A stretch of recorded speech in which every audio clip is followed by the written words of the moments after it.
Okay, I literally just made 2 knurdels thinking that I was filming this to show you how to make them, and discovered at the end that it was not filming. So here you go. It's a messy process, and it's a lot easier if you do have 2 people helping. I have the dirty part, Dad's got the boiling and breadcrumbing part. You take a lump of dough out of the pan. It's sitting in the pan right there. Let's see, that's what it looks like. It's just kind of a lumpy mess. And the dough is about the same size as your apricot. I'll show you 2 different ways, but they kind of still both turn out the same.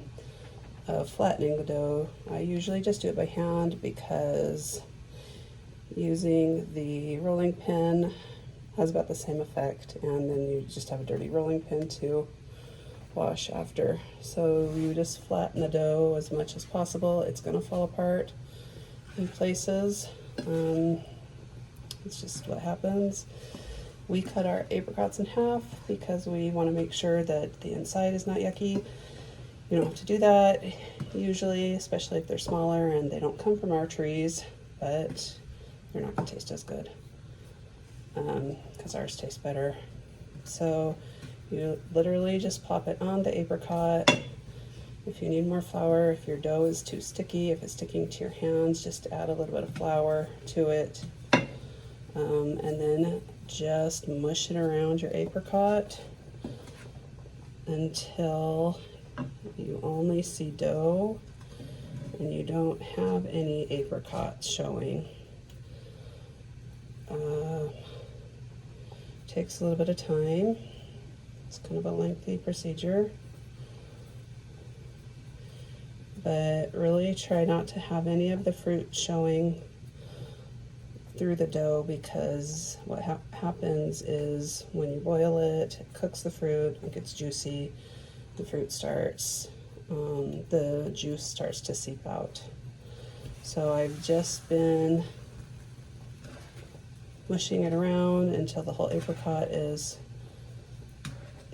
covered. Again, you don't have to cut your apricots or your plums in half. We just do to make sure they're not moldy on the inside. Once it's covered, you're going to plop it in the water, and then it's going to cook. You'll know it's done cooking when it starts to float. I'm going to show you really what the dough looks like using the flattening it out with the rolling pin.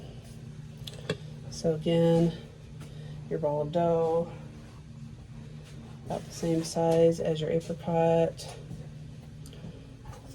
I have a lot of flour sitting here on my counter, and I really don't love using the rolling pin.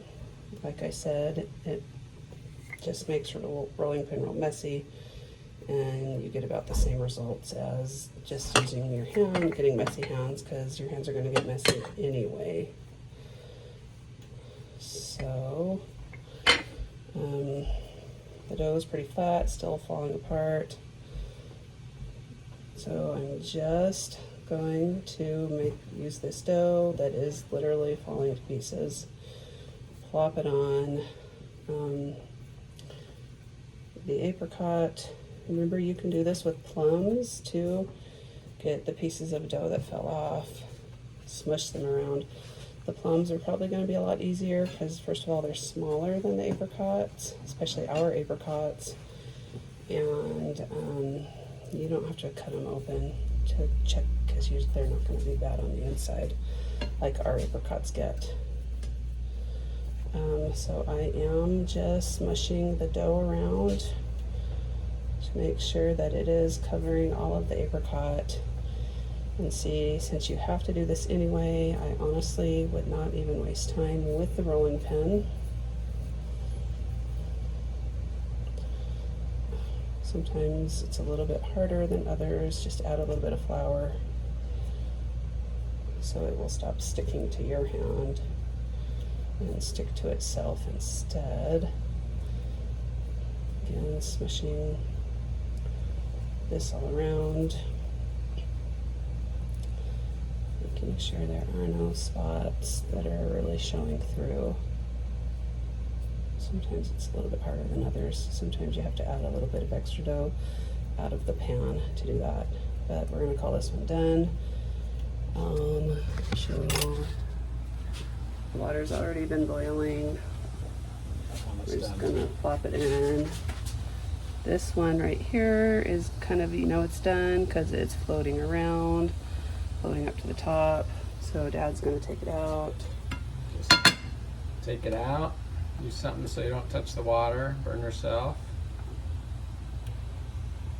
Just set in this breadcrumb, it's just toasted breadcrumbs. And then just cover it. Breadcrumbs just stick to it because it's still a little wet from the water. And then when it's ready to eat, just stick it with all your others. Okay, there you go.